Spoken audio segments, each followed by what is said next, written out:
the Stour Valley somehow has come to carve this place into art history. It's where English landscape was almost sort of conceived and born.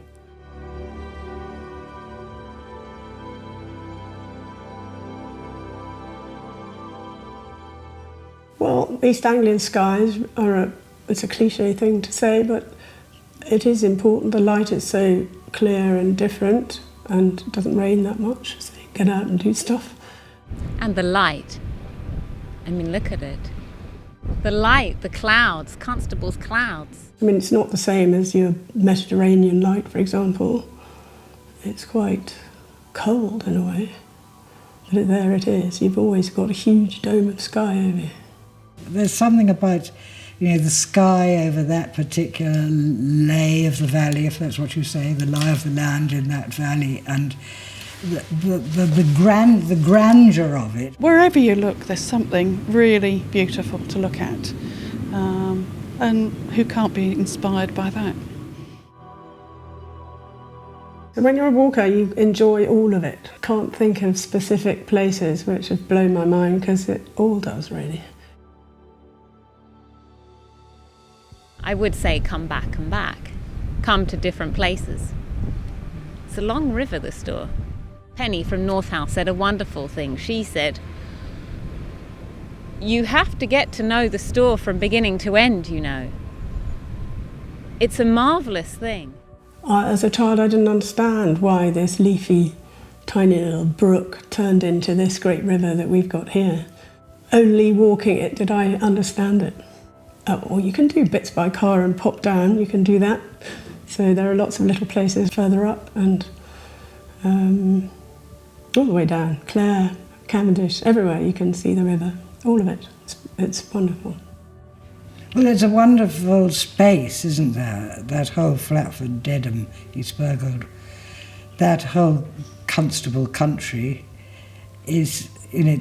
I just hope to God that it is there for people's grandchildren's grandchildren's grandchildren, and not built on in any kind of way, because it is an idyll.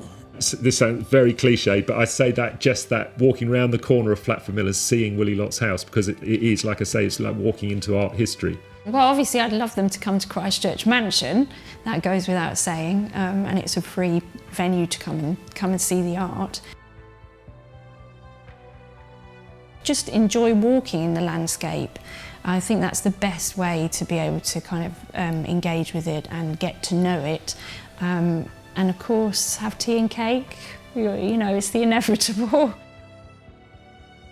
Walk to Catawade, because it's about a changing view of the landscape.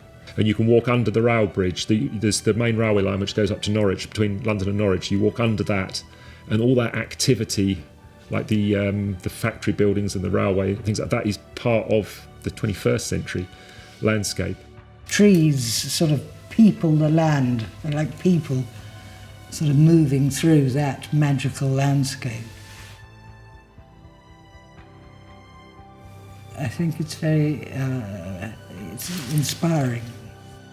I think that history of Gainsborough and Constable is super important to the area, and you go to various museums and galleries across Suffolk, and they crop up everywhere.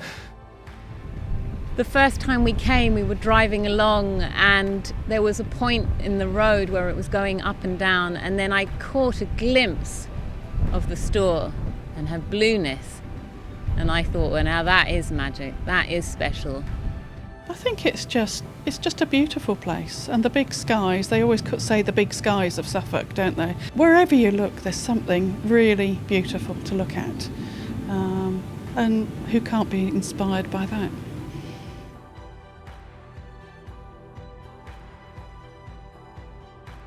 I think it's just a surprise that it's here. People find it surprising that it's here, so come and be surprised.